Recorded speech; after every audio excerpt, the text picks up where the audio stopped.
Hermanos, que la gracia, que la paz de Dios nuestro Padre y del Señor Jesucristo sean abundando en el corazón de la iglesia.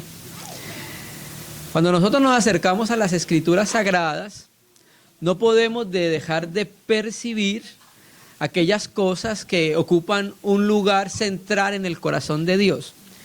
Y cuando nosotros vemos la revelación de los apóstoles y de los profetas, nos damos cuenta que hay algo que ocupa un lugar preeminente en el corazón del Padre y es el Hijo de su amor, ¿cierto? Pero al Hijo de su amor, el Padre quiso darle una esposa, ¿sí? Que cuando nosotros vemos en Génesis compilado por Moisés, escrito por Adán, lo creemos así, nos muestra una clara figura acerca de esa unión entre un hombre y una mujer que estaba prefigurando una unión mucho más superior y sublime que se refería a Cristo con la iglesia. Lo entendemos así porque Pablo en Romanos dice que Cristo era figura del que había de venir. Esa palabra figura en el Nuevo Testamento griego es tipos, de donde viene tipología. Entonces Adán era un ejemplo, una figura de aquel hombre que iba a venir más adelante y se iba a casar con una mujer. Pero como lo dijimos en la reunión anterior, la mujer tiene que ser edificada para llegar a ser ¿qué? Según Apocalipsis, una ciudad, ¿sí? Entonces vamos a mirar algunos aspectos de la edificación de la iglesia, como lo hicimos en la reunión anterior. Vamos a mirar que la edificación en la casa de Dios, aunque nosotros fuimos salvos por gracia, Cristo pagó el precio necesario para que los hombres pudieran ser salvos de la condenación eterna, ¿sí? ¿Estamos todos de acuerdo en eso? Porque el texto es muy claro.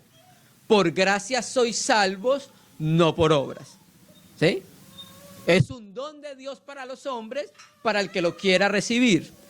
Pero resulta que el proceso de la edificación sí cuesta algo.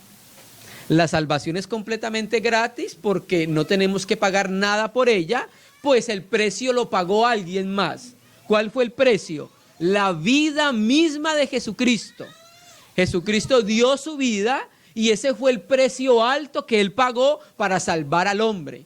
Cuando Dios en la eternidad, el Padre, el Hijo y el Espíritu Santo hicieron un consenso cuando iban a crear en los mundos, el universo, al hombre.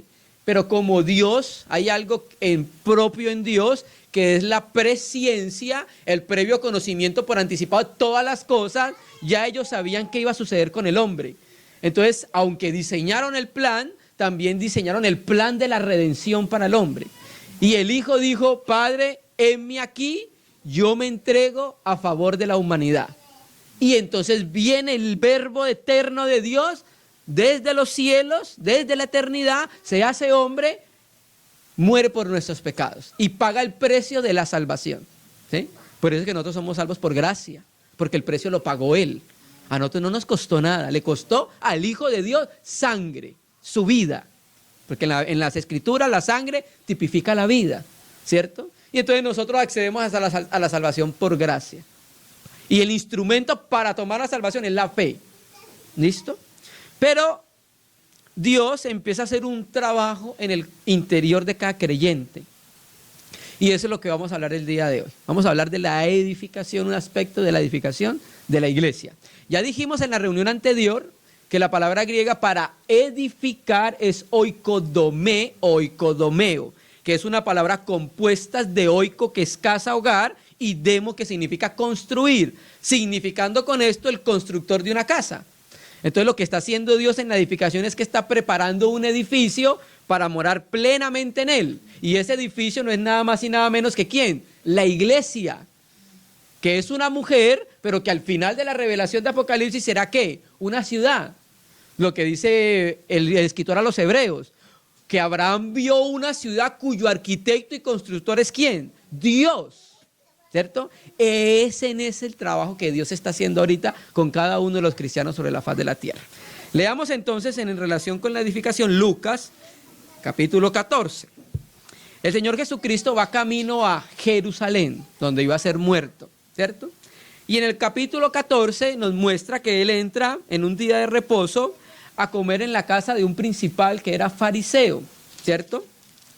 Y estando ahí, hace una sanidad a un hombre hidrópico que sufría de hidropesia. Eso habla acerca de una persona que lo más probable es que tenía problemas con los riñones o con el hígado porque retenía líquidos. Y en la sinagoga el Señor le pregunta a los fariseos, intérpretes de la ley, ¿es lícito sanar en el día de reposo? Para confrontar las conciencias de ellos, que el reposo es para hacer bien. Y entonces sana a esta persona. Luego le habla a la multitud en el versículo 7, los que habían sido convidados a la comida con el fariseo. Y luego en el versículo 12 le habla a la persona que ha invitado a los convidados a la comida. Luego, en el versículo 15, le habla a uno de los que estaba sentado con él a la mesa, hasta que llegamos al capítulo 14, versículo 25. Ese es el contexto en el cual viene hablando el Señor Jesucristo. Capítulo 14, versículo 25. Vamos a leer entonces la perícopa que va desde el verso 25 hasta el verso 33. ¿Sí? Nos vamos a centrar en un aspecto de la edificación porque aquí Lucas, en su teología, nos presenta la edificación comparada con una metáfora o una parábola que tiene que ver con un edificio, con una edificación de una torre, y tiene que ver con un rey que va a la guerra. Entonces, él se vale de estas metáforas para dar a entender entonces un aspecto de la edificación de la iglesia. 1, 25. Grandes multitudes iban con él y volviéndoles les dijo. Presten atención a esto. No todo aquel que anda en el ambiente cristiano es un discípulo del Señor. Puede haber mucha gente alrededor de Jesucristo, pero el Señor, al ver tanta gente, se vuelve para empezar a direccionar la relación que deben tener Jesucristo con cada uno de los discípulos. Cuando se vuelve, les dice, si alguno viene a mí y no aborrece a su padre, a su madre, mujer e hijos y hermanos y hermanas, aún también su propia vida, ¿qué dice el texto?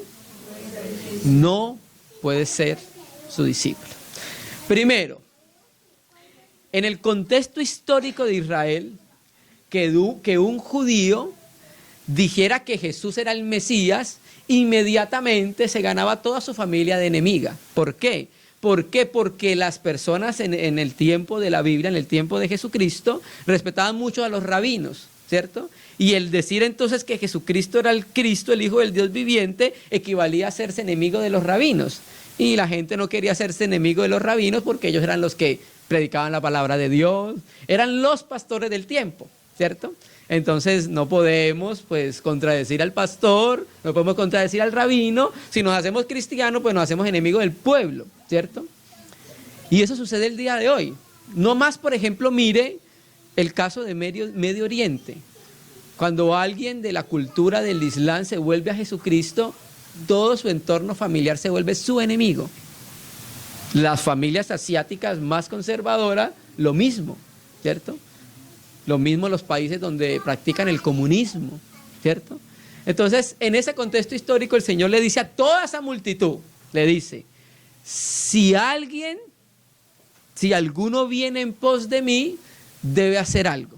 Lo que vamos a hablar hoy entonces es el precio del discipulado, es el precio de seguir a Jesucristo.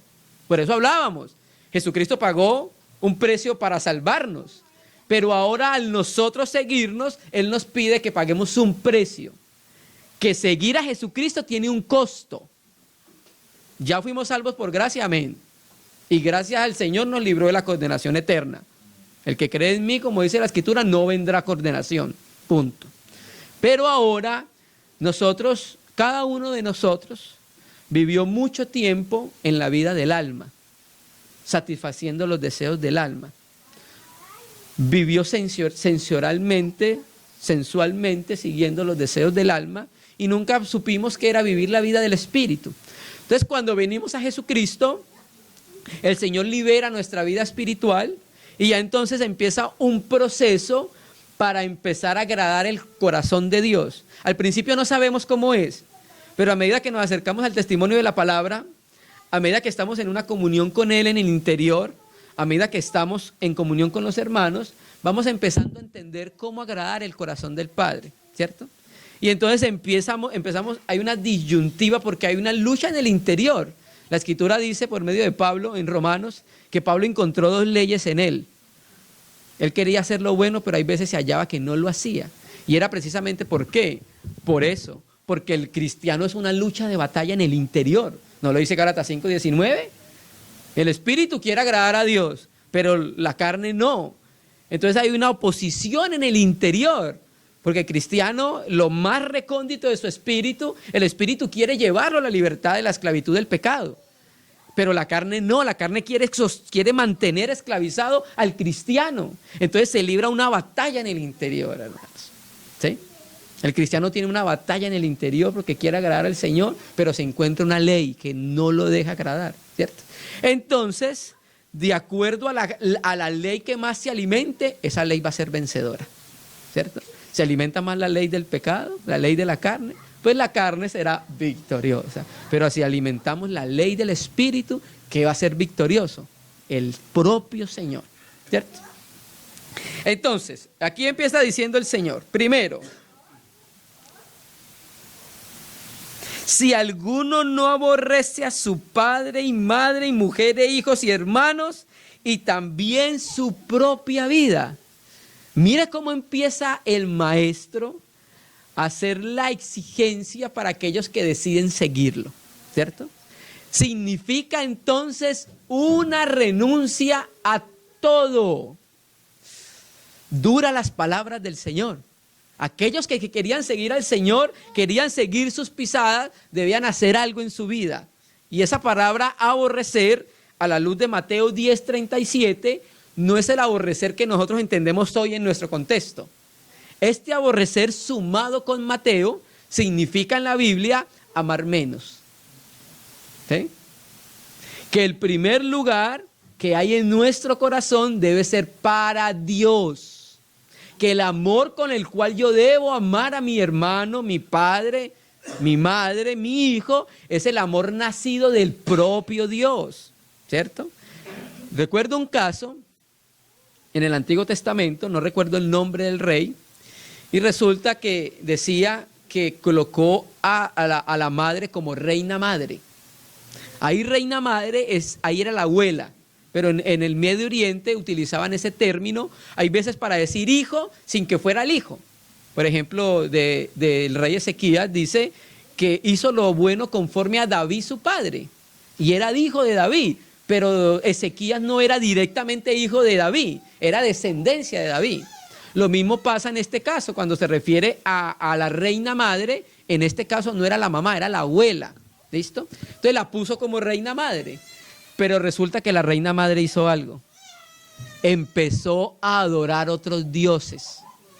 Y como este rey era un rey temeroso de Dios, ¿sabe qué es lo que hizo? Si alguno viene en pos de mí y no niega a su madre, no es digno de mí. Entonces el rey, por guardar el testimonio del Señor, ¿qué hizo? Depuso a la reina madre para que no siguiera reinando, hermanos. ¿Sí? ¿Por qué? Porque primero está el Señor, hermano. Si mi hijo, si mi madre, si mi padre toman decisiones que afectan el reino de los cielos, no podemos decir amén. Porque primero honramos al Señor. Y cuando honramos al Señor de esa manera, dice el Señor, entonces ahora usted puede ser mi discípulo. Hermano, hay cristianos que no son discípulos del Señor. Hay cristianos que son discípulos de la novela de las 7, de las 8 y de las 9. ¿Sí me entiendes? Y el discípulo en el tiempo de las Escrituras, el rabino era el maestro y los discípulos se sentaban literalmente a los pies de él. Era uno que estaba a los pies de la palabra del maestro. Entonces el Señor nos dice, si quiere venir en pos de mí, va a tener que hacer algo. ¿Sí? Aborrecer a su padre, a su madre, hijos, hermanos, hermanas. Y mire cómo termina el texto. Y aún también, ¿qué? Qué tremendo, el costo del discipulado. De esto está hablando entonces ¿de qué? De la negación de lo que yo quiero fuera de Jesucristo. Está hablando de la negación de lo que mi alma quiere fuera de aquello que agrada al Señor y satisface el corazón del Señor. Mire cómo dice el texto griego. Ese es el verso 26. Si alguno no viene a mí, y aún también la vida suya no puede ser mi discípulo. Entonces, para colaborar eficazmente con la edificación de la casa de Dios, debemos renunciar a aquello más importante en nuestro corazón. Y aquí hay varias cosas que ocupan un lugar muy especial en nuestro corazón. Nuestro padre, nuestra madre, nuestra hermana y nuestros hijos, ¿cierto? Hace algún tiempo dimos una predicación que se llamaba La muerte de lo que amas. Y mostramos cómo Abraham tenía que llevar a sacrificio a Isaac porque Isaac había ocupado un lugar en el corazón que no debía. El primer lugar en el corazón era para Dios. Isaac lo había ocupado. Entonces Dios le dice, Abraham, sí señor, preséntame a Isaac en sacrificio. Señor, pero ¿tú sabes cuánto esperé por él? Sí, claro, yo sé, esperaste 25 años por él. Pero ofrécemelo en uno de los montes del monte Moría. La muerte de lo que amas. Y termina diciendo entonces, y aún su propia vida. La palabra vida en el griego es psique, que se traduce alma, también es psicología. Entonces está hablando de la vida del alma. Entonces el Señor, una de las primeras requisitos, por decirlo así, que nos pide para poder seguir los pasos del Maestro, para seguir las huellas de aquel que caminó hacia el Calvario, hacia la cruz, es primero la negación de lo que amamos en nuestro corazón y que ha usurpado el lugar de Dios, hermano. Y una de las cosas que ha usurpado más el lugar de Dios en la vida del cristiano somos nosotros. Primero yo, segundo yo, tercero yo y cuarto yo. Y si hay un quinto, también soy yo. ¿Por qué, hermanos? Porque cuando no éramos de Cristo, vivíamos era para complacernos y para satisfacernos y hacer nuestra voluntad. Éramos esclavos era del pecado y nos satisfacíamos a nosotros mismos. Nosotros éramos nuestros propios dioses. Nos servíamos a nosotros mismos. Pero ahora viene el Señor Jesucristo y va a romper eso que hay en nuestro corazón, ¿cierto? Va a quitar la idolatría que hay en nuestro corazón, ¿cierto? Y entonces uno de los aspectos que debemos quitar de nuestro corazón, todas estas cosas, esos aspectos que habla el Señor acá. Si alguno viene en pos de mí, no aborrece a su padre y madre y mujer e hijos y hermanos y hermanas, aún también su propia vida, dice el texto, no puede ser mi discípulo. ¿Sí ven las características del discípulo del Señor? El discípulo del Señor es aquel que lo ha entregado todo a Él y ha negado todo por causa de Él. Ahora, hermano, Jesucristo, ¿por qué nos pide esto? Porque Él entregó todo por nosotros. Nosotros nunca, escúcheme bien, hermanos, nunca vamos a saber qué significa que Dios se hizo hombre y murió en la cruz. ¿Sabe por qué? Porque nunca vamos a ser dioses. Pero Él dejó todo, renunció, dice las Escrituras, el cual existiendo en forma de Dios, en morfoteos, se anonadó a sí mismo, se humilló a sí mismo, ¿cierto? Entonces lo que el Señor Jesucristo nos pide no es algo que Él no haya experimentado, Él ya lo experimentó, Él se negó a sí mismo, ¿cierto? Entonces le pide a los discípulos, ¿quieren seguir mi camino? ¿Quieren seguir mis pisadas? Tienen que hacer lo mismo, tienen que negarse, ¿cierto? 27. Y el que no lleva su cruz y viene en pos de mí, no puede ser mi discípulo. Le añadió algo más, ¿sí? Hay algo bien particular. El Señor Jesucristo primero llevó la cruz y luego fue crucificado, ¿cierto que sí? Pero con nosotros es al revés, primero fuimos crucificados y luego llevamos la cruz, ¿cierto? ¿Por qué? Porque Cristo no tenía que morir a su vieja naturaleza, en cambio nosotros sí. Después de morir juntamente con Cristo, ahora el Señor nos dice, ahora aparte de lo que le pedí, que ame más, que ame menos, ahora entonces hay algo adicional, tiene que llevar su cruz y Lucas 9:23 dice cada día y seguirme, ¿cierto? Esta palabra para poder ser el discípulo. Esta palabra discípulo en el griego, matetes, significa alguien que es un aprendiz, ¿cierto? En el tiempo de la Biblia, los rabinos, muchos eran rabinos itinerantes. Y para donde iba el rabino, ¿iban quién? Iban los discípulos. Los discípulos lo abandonaban todo para irse con el rabino. Ustedes recuerdan cuando se le aparece Elías a Eliseo, y entonces él lo quiere seguir, y entonces le dice algunas cosas. Espere que termine de arar con las yuntas que tengo acá. ¿Por qué? Porque casi siempre los discípulos iban en pos del maestro. Para donde iban el maestro, iban los discípulos. Lo mismo pasó con Jesucristo. Usted no recuerda que cuando Jesucristo llamaba a cada discípulo, ¿qué hacía el discípulo? Lo dejaba todo y lo seguía a él, hermano. Porque hallaba algo en ese hombre, algo diferente. Entonces, discípulo era aquel que lo dejaba todo para ir detrás de ¿quién? Para ir en pos de su maestro. Pero hay algo bien particular acá. Este discípulo, aparte de las connotaciones que dice acá, le dice, tiene que llevar su cruz para poder ser mi discípulo. Aquí, en el contexto histórico, en el tiempo de los romanos obtienen de cierta manera el tipo de crucifixión de los persas, porque era algo propio de los persas crucificar de la manera que ellos lo hacían.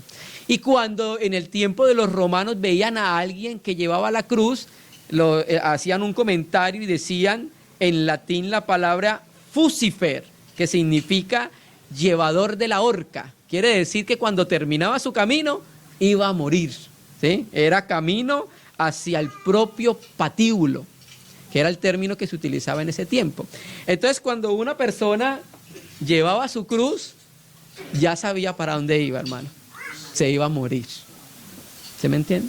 Y eso entonces habla acerca de que todos nuestros afectos naturales tienen que morir para que el Señor pueda utilizarlos a través del Espíritu Santo y con la dirección del Espíritu Santo, para no desfasarnos en nuestro amor hacia nuestra madre, hacia nuestro padre o hacia nuestros hijos. Debemos amarlos, claro, el Señor nos manda amar a nuestro prójimo y a nuestra familia, pero ese amor tiene que tener una medida. Cuando ese amor no tiene una medida, se sobrelimita y sobrepasa el amor de Dios, y es ahí cuando desagradamos el corazón de Dios. ¿Se me entiende? Entonces por eso el Señor dice que todas estas cosas tienen que ser llevadas a la muerte. ¿Listo? Versículo 27. Y el que no lleva su cruz y viene en pos de mí no puede ser mi discípulo. Ahora va a utilizar entonces esta parábola, esta metáfora para referirse al costo de la edificación, para referirse al precio que debemos pagar para ser un discípulo del Señor y colaborar eficazmente en la casa de Dios. ¿Sí? Ya colocó la base para que podamos ser edificadores. Entonces ahora nos va a explicar unos aspectos el Señor Jesús. Porque, preste atención, ¿quién de vosotros, queriendo edificar una torre, no se sienta primero y calcula los gastos a ver si tiene lo que necesita para acabarla? ¿Listo? Entonces, acá la figura que utiliza el Señor hay algunos comentaristas que dicen que es una torre en un viñedo que se edifica para pues guardar el producido de la viña. Otros dicen que es una viña para vigilar la ciudad. El asunto es que la palabra griega acá donde dice edificar es oikodomesai. Viene de oikodome y significa edificar. ¿Listo? Entonces estamos considerando todavía lo mismo. Entonces el Señor dice, ¿qué hombre? Calcule esto usted cuando va a construir una casa, ¿cierto? Usted primero los planos, cuánto cuestan los planos del arquitecto, cuánto cemento necesito, cuántos ladrillos necesito, ¿cierto? Cuántas puertas, cuántas ventanas, cuántos pisos los voy a hacer. Entonces primero se hace un cálculo para poder terminar la edificación. De la misma manera, nosotros, a medida que nos vamos acercando al Señor, el Señor nos va mostrando que seguirlo a Él tiene un precio. Y Él nos pide que calculemos los costos de la edificación de la iglesia. Hermano, hay veces no es fácil. Hay veces es difícil que un testimonio, el testimonio de la iglesia en ciertos lugares se sostenga, y hay veces que es difícil que cierto testimonio florezca. ¿Por qué? Porque tenemos el enemigo de Dios, ¿cierto? Tenemos el mundo, ¿cierto? Y tenemos nosotros mismos. Por eso es que Pablo le dice a Timoteo, cuídate de ti mismo. ¿Por qué? Porque somos terribles, hermano. Y en vez de edificar, de pronto destruimos, ¿cierto? Entonces el Señor dice, me va a seguir, si me quiere seguir hay un precio que tiene que pagar. Si no, no lo haga. ¿Por qué? Porque más adelante termina diciendo que va a ser el hazme reír de todos, porque míralo, empezó a edificar y se quedó en la mitad del camino. No le alcanzaron los recursos, hermano. ¿Sí? ¿Cuál es el costo a pagar por la edificación de la iglesia y ser discípulos del Señor? Nuestra alma. Eso es lo que debemos entregar al Señor. Ese es el precio de la edificación. Ese es el costo que debemos calcular. La negación propia de los deseos naturales del alma, que muchas veces van en contra de la voluntad del Señor, hermanos. Ese es el precio que nosotros debemos considerar para la edificación de la casa de Dios. Ahora, cuando nosotros miramos a través de la revelación de las Escrituras, varias edificaciones, vemos que cada una de ellas tuvo su costo. No fue gratis. La salvación sí, por gracia. Y eso quede completamente claro. Estamos hablando del edificio que está siendo levantado. Entonces, por ejemplo, si tú miras la edificación de Noé, el arca. Más o menos los comentaristas bíblicos creen que Noé se demoró 100 años edificando el arca, haciendo el arca. ¿Sabe cuánta madera necesitó? ¿Sabe cuánto trabajo necesitó? ¿Cierto? ¿Sabe cuánto vituperio recibió él por causa de eso? Eso lo dice Pedro. Él era pregonero de justicia, ¿cierto? Y hay otra edificación que queremos que la leamos para mirar que tiene un precio, cuesta. Éxodo 25. Vamos a hablar de la edificación del tabernáculo de reunión. Entonces, recuerde, el tabernáculo era un lugar que Dios mandó a edificar en el desierto para él morar en él.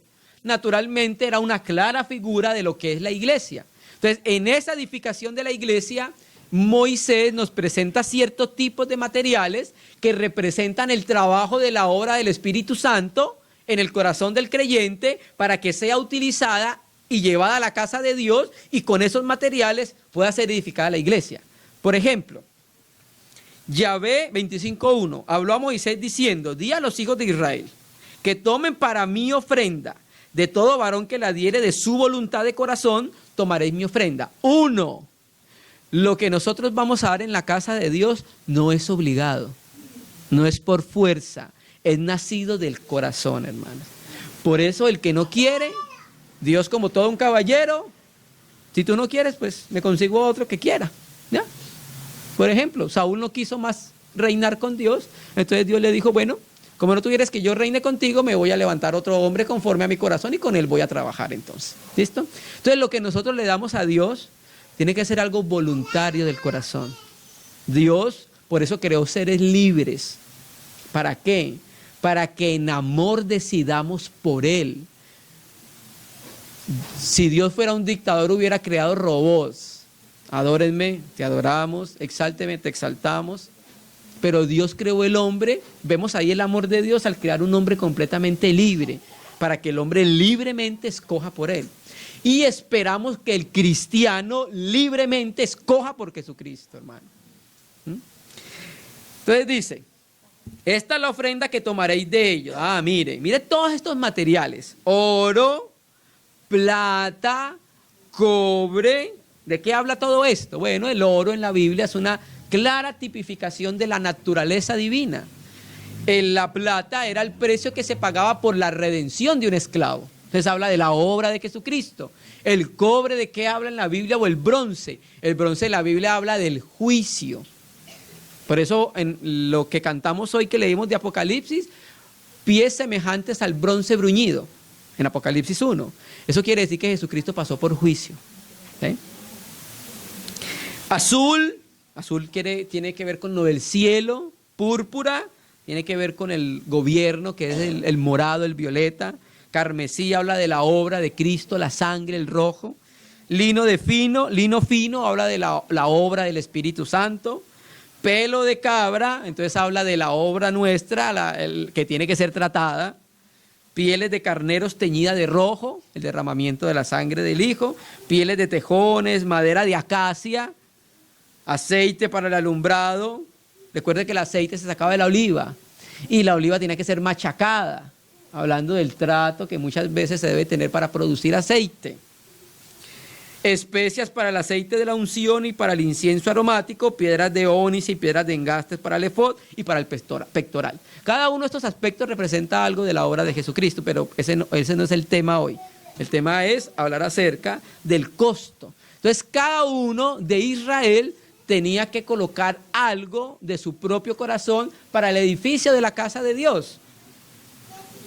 Y harán un santuario para mí y habitaré en medio de ellos. Entonces, ¿para qué eran todos estos materiales? Para edificar un lugar donde Dios pudiese morar. ¿Para qué es una casa? Para descansar, para satisfacerme, ¿cierto?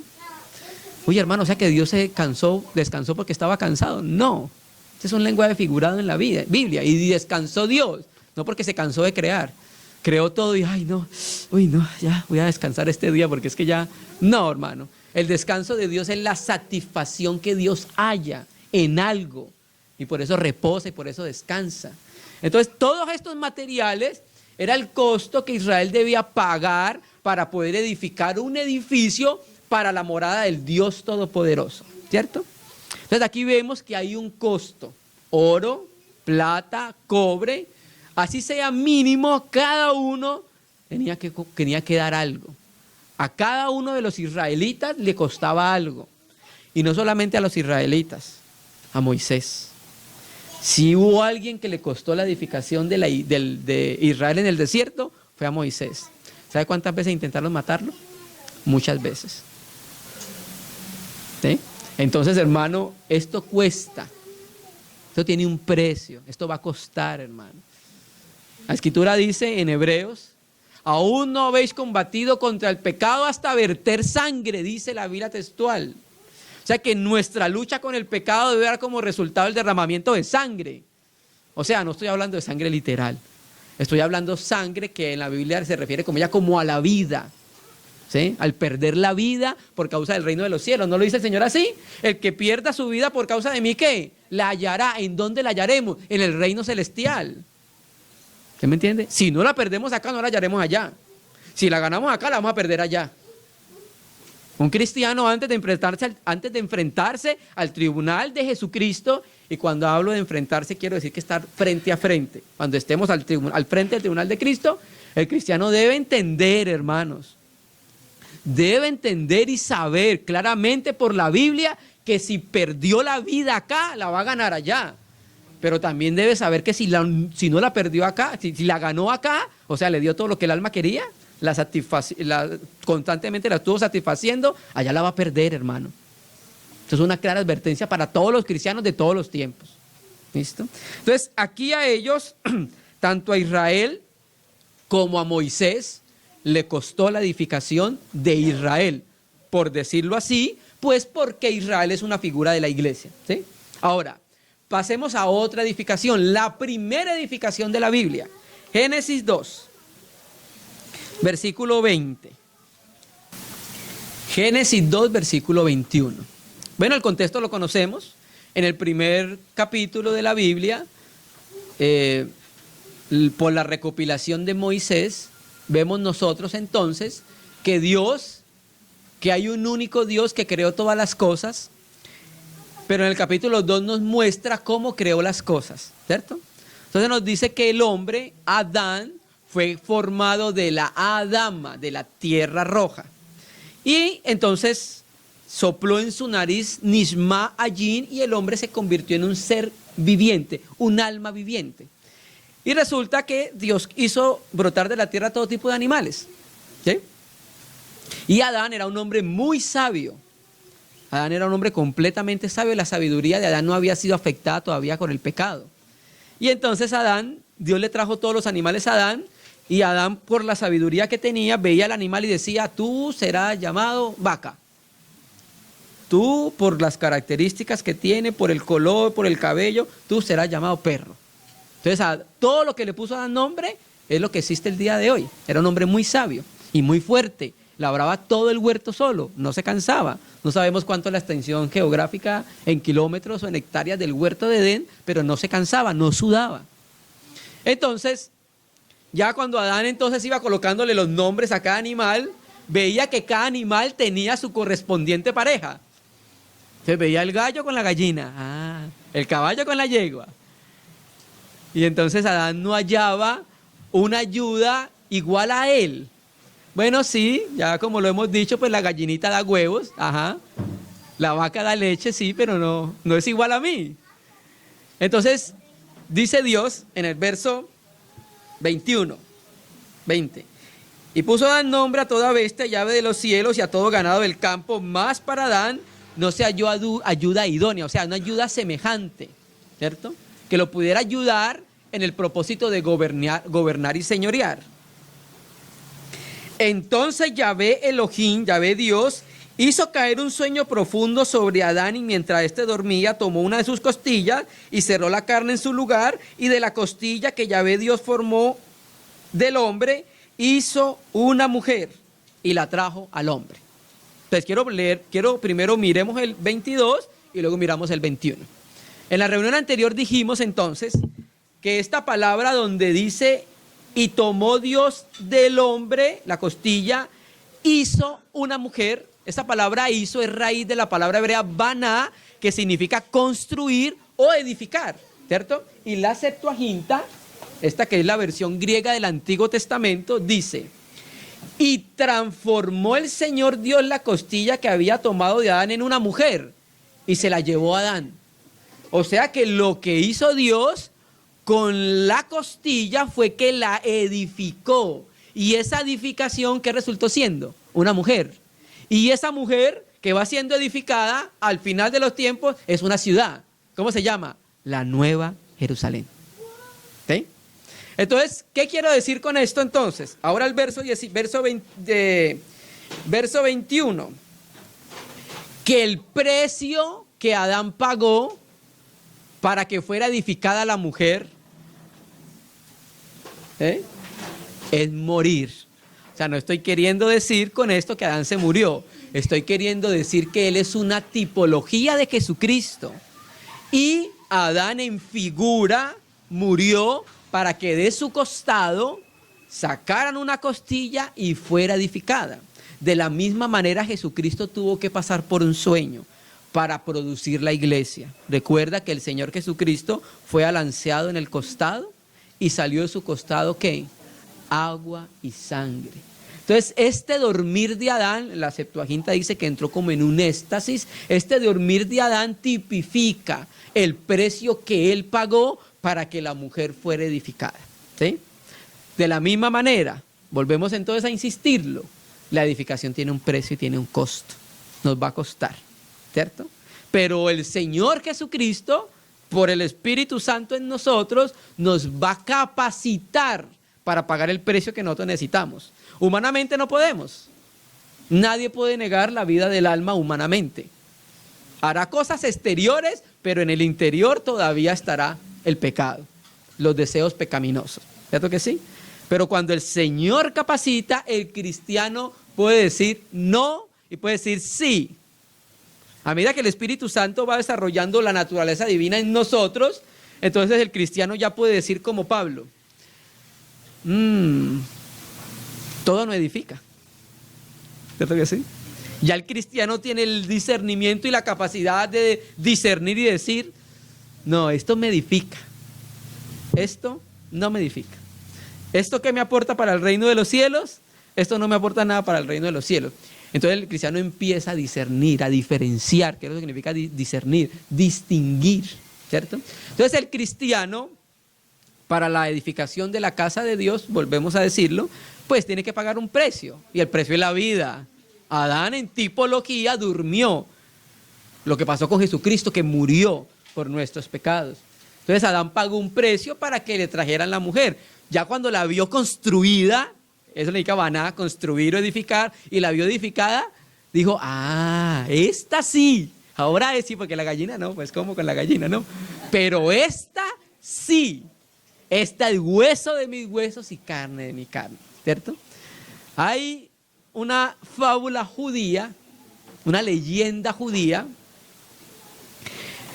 que, volvemos a decirlo, la correcta interpretación del texto se llama la exégesis, pero también en algunos círculos cristianos hay eisegesis, que es lo contrario. Hay una fábula judía que dice, porque Adán dice, ahora esta sí, entonces la fábula judía dice, ¿ves? Ahora esta sí quiere decir que había otra que no. Entonces enseñaron que Adán tenía una mujer antes que se llamaba Lilith, que terminó siendo un demonio, ¿cierto? Entonces, pero cuando Adán dice, ahora esta sí, es que porque ni la gallina ni la vaca le servían. No eran semejantes a él.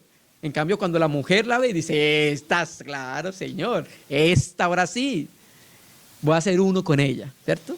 Entonces, vemos entonces que tanto para el tabernáculo, como tanto para la edificación de la iglesia, la edificación de Eva, se pagó un precio. Lo mismo Noé, también para su edificación, tuvo un trabajo, tuvo una negación, tuvo un tiempo para llevarlo, hermano. Amén. Amén. Volvamos a Lucas entonces.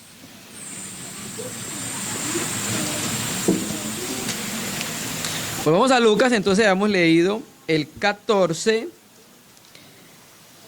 28.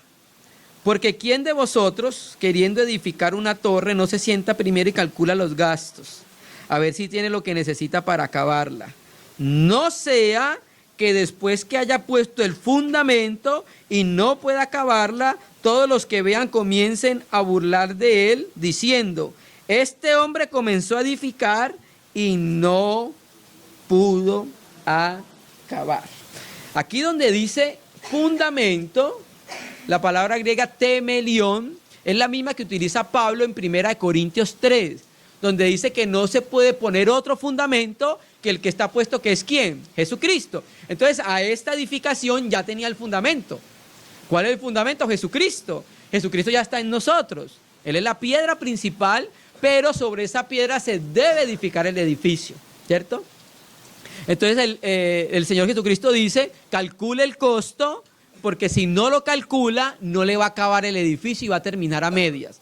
¿A qué se refiere el Señor con esto? A lo mismo que habla Pablo en 1 Corintios 3, que el que edificare sobre heno, madera y hojarasca, cuando estemos delante del tribunal de Cristo, va a haber un edificio no terminado, va a haber un edificio incompleto.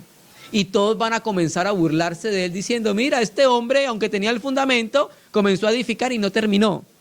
Eso quiere decir entonces que el cristiano, que no sea uno con su Señor en la edificación del reino, en el reino de los cielos, en la edificación de la iglesia, se van a burlar de él en ese día. O sea, estoy hablando de una manera figurada. Quiere decir que ese día el cristiano va a tener pérdida, hermano. Hermano, si hay algo en lo cual debemos pensar, es en el tribunal de Cristo. Nosotros como cristianos debemos pensar mucho en el tribunal de Cristo, debemos revisar nuestra vida cristiana en relación con la vida del Espíritu Santo, hermano. Tarde o temprano compareceremos ante el gran Rey. Tarde o temprano, hermano.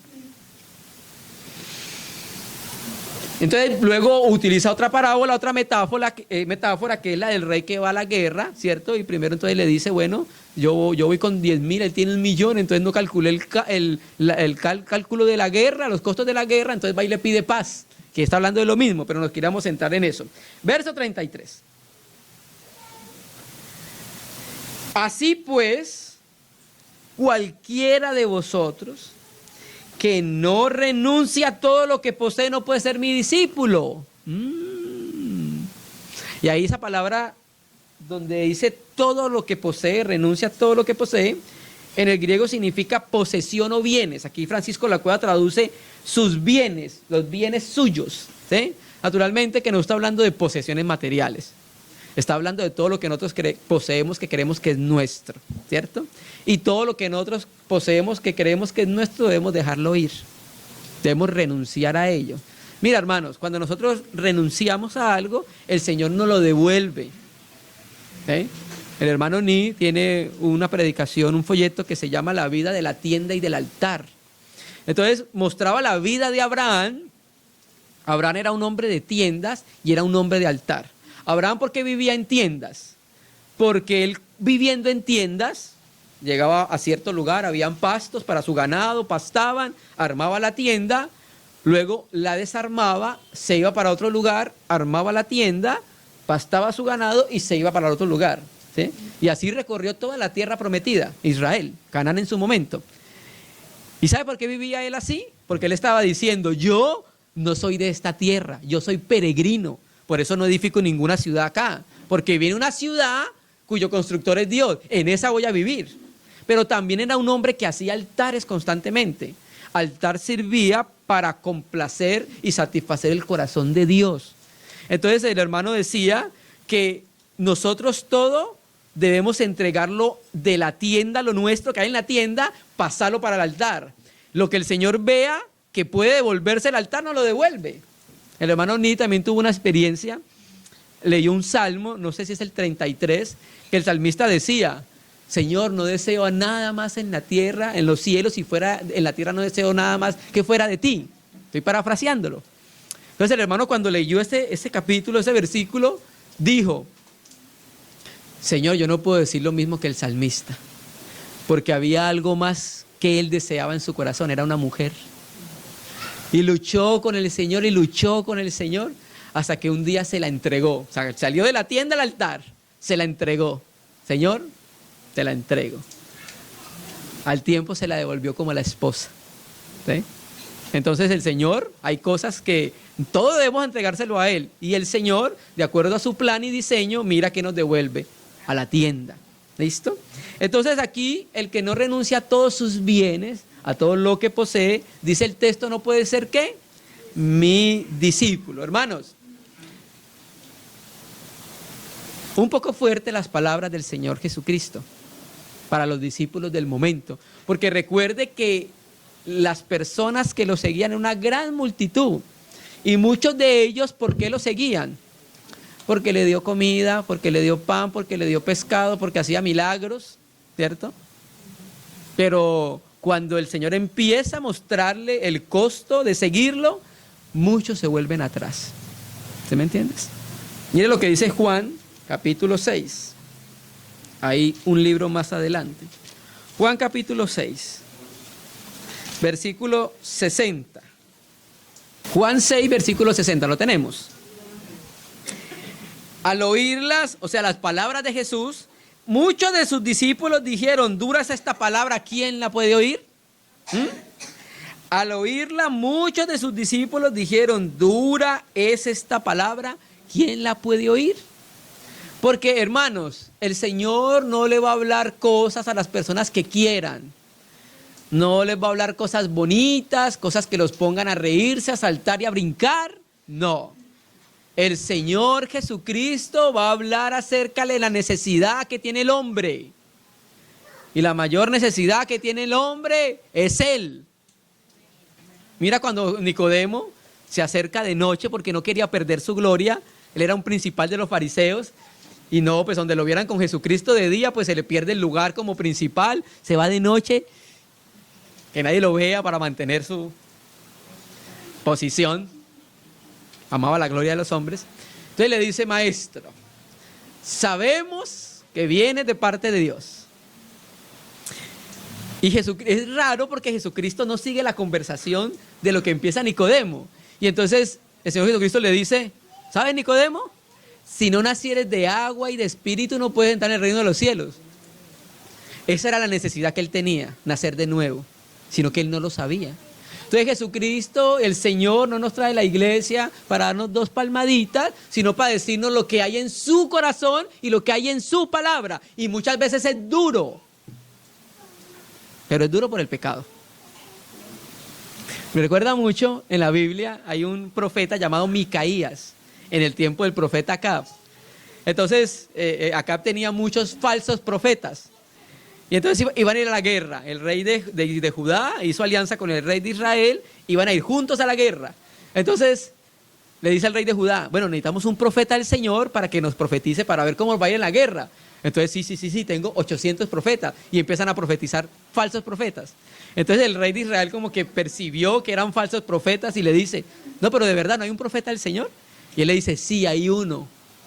Pero yo lo tengo encerrado, lo tengo con miel, porque siempre me profetiza lo malo. ¿Y por qué era lo malo? Porque el rey mantenía pecando. Entonces, ¿cuál va a ser la palabra del profeta hacia él? Arrepiéntase, porque se va a ir para el infierno. ¿Qué más palabras puede decir? Recuerdo que también Jehú llega a, no sé si es Acab o alguno de los familiares de Acab, creo que es con el mismo Acab. Entonces Jehú, Acab llega y le dice, creo que es Acab, le dice, ¿hay paz? Y Jehú le dice, ¿qué paz va a haber con la ramera de Jezabel y con las fornicaciones de ella? Dura palabra, ¿cierto?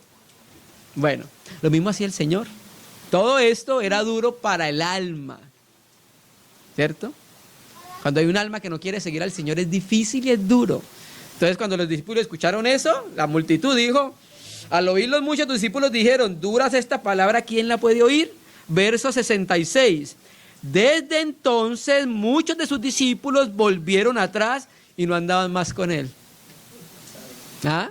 Hay veces la iglesia tiene que ser purificada. Se quedan los que son.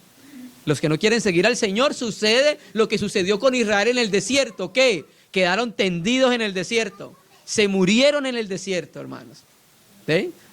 Cuando estoy hablando que se murió en el desierto, estoy hablando de la muerte espiritual de un creyente. ¿Qué es la muerte espiritual de un creyente? Es un creyente separado de la comunión de Dios. Ya no hay gozo de la salvación en él, ¿cierto? Está esclavo del pecado, ¿cierto?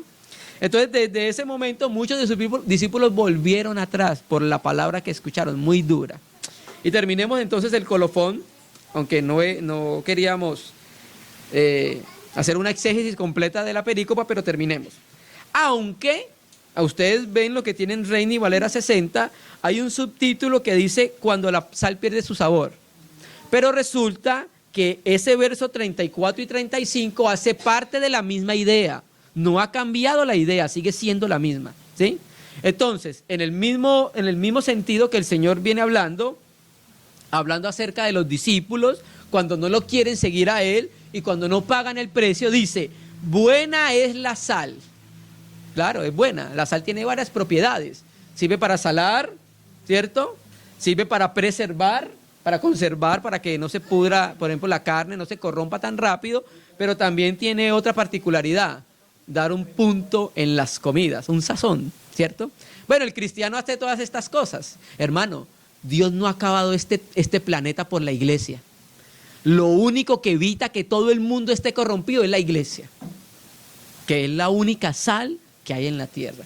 Pero cuando el cristiano no decide por Jesucristo, el que salaba ya no puede salar. Y si deja de salar, pues para eso es la sal. Pierde su propósito, que era salar, que era ayudar que donde yo esté, la corrupción no avance, antes preservar a las personas para el reino de los cielos. Si la sal se hiciera insípida, ¿con qué se sazonará? Y eso ya lo hemos hablado. Esto es una clara relación a la mujer de Lot, que se volvió una estatua de sal. Y ella ya no servía para nada. Perdió su funcionalidad. La sal sirve cuando está menudita, pero en bloque, un bloque de sal, ¿qué me va a servir a mí? 35, entonces mire, ni para la tierra, o sea, no sirve ni para la tierra, ni para el muladar, es útil, es el estiércolero, ni la arrojan fuera. Aquí habla de tres aspectos en los cuales no queremos centrarnos el día de hoy, pero la tierra en la Biblia habla acerca de lo que viene próximamente en la tierra, que es el reino milenial. Pero el creyente, por ser cristiano, no puede ir al estercolero ni al muladar, sino que la arrojan afuera, ¿cierto? Y termina entonces el texto diciendo, el que tiene oídos para oír, oiga. Y en alguna parte más adelante dice, oiga lo que el Espíritu Santo dice. ¿Sí me entiende? Entonces por eso también nosotros nos reunimos para oír qué es lo que ha dicho el Señor en su palabra.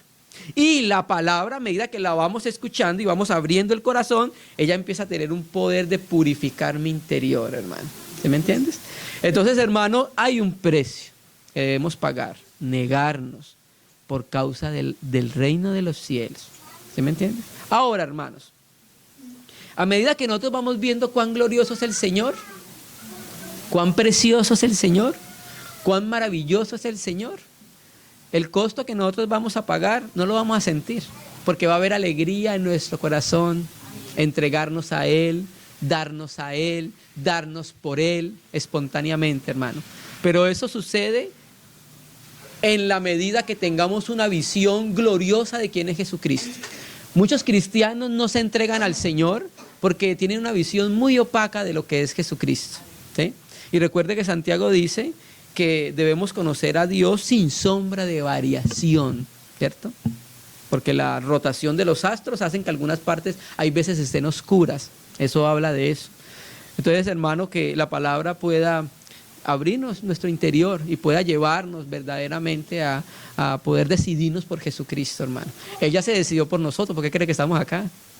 Ahora nosotros entonces decidamos por Él. Amén, hermanos. Vamos a orar al Señor. Vamos a agradecerle este tiempo que estuvimos compartiendo. Toda gloria.